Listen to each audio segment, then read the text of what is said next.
پاکستان کا زمین سے زمین تک مار کرنے والا شاہین 1A میزائل کا کامیاب تجربہ۔ ISPR کے مطابق شاہین 1A بیلسٹک میزائل 900 کلومیٹر تک ہدف کو کامیابی سے نشانہ بنا سکتا ہے۔ میزائل تجربے کا مقصد ویپن سسٹم کے مختلف ڈیزائن اور تکنیکی پیرامیٹرز کو دیکھنا تھا۔ سوات کا سیدو شریف ایئرپورٹ 17 سال کے وقفے کے بعد آج سے دوبارہ آپریشنل ہو گیا۔ پہلی پرواز پر اعلیٰ حکومتی، سول اور عسکری شخصیات نے سفر کیا۔ ابتدائی طور پر پروازیں اسلام آباد سے چلیں گی، جنہیں کراچی اور لاہور سے کنیکٹ کیا جائے گا۔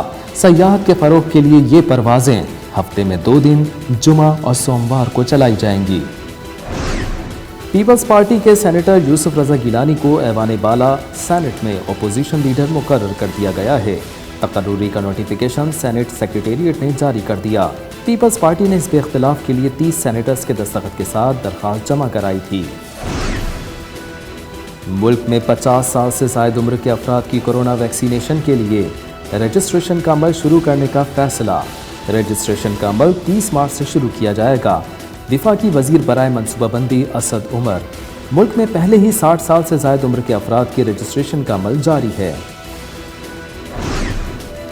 عالمی بینک نے پاکستان کے لیے $60 کروڑ قرض کی منظوری دے دی۔ اعلامیہ جاری۔ پاکستان کے لیے کل $6 ارب کی منظوری جولائی 2019 میں دی گئی تھی، جس میں سے $2 ارب کی رقم فراہم کی جا چکی ہے۔ IMF کا یہ پروگرام 39 ماہ میں مکمل ہونا ہے۔ ملک میں کورونا وائرس کے مریضوں میں تشویشناک اضافہ۔ گزشتہ 9 ماہ میں سب سے زیادہ کیسز 4000 سے زائد رپورٹ ہوئے۔ 24 گھنٹوں میں 63 مریض انتقال کر گئے۔ 4368 کیسز رپورٹ ہوئے۔ کراچی کے ضلع وسطی کے مزید 4 علاقوں میں مائکرو اسمارٹ لاک ڈاؤن نافذ۔ گلبرگ، لیاقت آباد، نارتھ کراچی، نارتھ ناظم آباد میں 25 مارچ سے 8 اپریل تک اسمارٹ لاک ڈاؤن ہوگا۔ نوٹیفیکیشن کے مطابق متاثرہ علاقوں میں ڈبل سواری، کاروباری اور دیگر تقریبات پر پابندی ہوگی۔ پاکستان کی معروف ڈرامہ نگار حسینہ معین انتقال کر گئیں۔ حسینہ معین نے بہت سے ڈرامے تخلیق کیے، جن میں شہزوری، کرن کہانی، انکل عرفی، زیر زبر پیش، انکہی، تنہائیاں، دھوپ کنارے سمیت بالی ووڈ فلم ہنا بھی شامل ہے۔ ادھر پاکستان ٹیلی ویژن کی پہلی اینکر پرسن کمل آفتاب بھی انتقال کر گئیں۔ کیمبرج نے 15 مئی کے بعد او لیول کے امتحانات ری شیڈول کرنے پر اتفاق کر لیا ہے۔ اے لیول اور AS لیول کے امتحانات اپنے مقررہ وقت پر ہوں گے۔ اس حوالے سے کیمبرج تفصیل فراہم کرے گا۔ وفاقی وزیر تعلیم شفقت محمود: فرانس میں فیس بک پر ایک نجی کمپنی نے مقدمہ دائر کر دیا۔ فیس بک سوشل میڈیا سائٹ لوگوں میں نفرت اور انتہا پسندی پھیلا رہی ہے، درخواست گزار کا الزام۔ فرانس میں ایسی کمپنیوں کو ان کے سالانہ آمدن کے 10% تک جرمانہ کیا جا سکتا ہے۔ میانمار میں فوجی حکومت کے خلاف مظاہرے جاری۔ امریکہ اور برطانیہ نے میانمار کی فوج سے روابط رکھنے والی کمپنیز پر پابندی لگا دی۔ پابندیوں سے فوجیوں کے مالی مفادات کو نشانہ بنایا جا رہا ہے، تاکہ شہریوں کے خلاف ظلم و ستم کی مہم کے لیے مالی وسائل ختم ہوں۔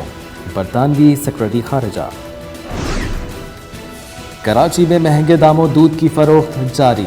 دودھ کی سرکاری قیمت 94 روپے فی لیٹر کی بجائے 36 روپے مہنگا بیچا جا رہا ہے۔ کمشنر، ڈپٹی کمشنرز اور اسسٹنٹ کمشنرز عوام کو ریلیف دینے میں ناکام۔ منافع خوروں اور افسران کی ملی بھگت، شہری انتظامیہ موقف دینے سے گریز کر رہی ہے۔ معروف میوزیکل بینڈ اسٹرنگز 33 سال بعد ختم کر دیا گیا۔ بلال مقصود نے سوشل میڈیا پر پیغام میں عوام کا شکریہ ادا کیا، جنہوں نے انہیں پذیرائی دی۔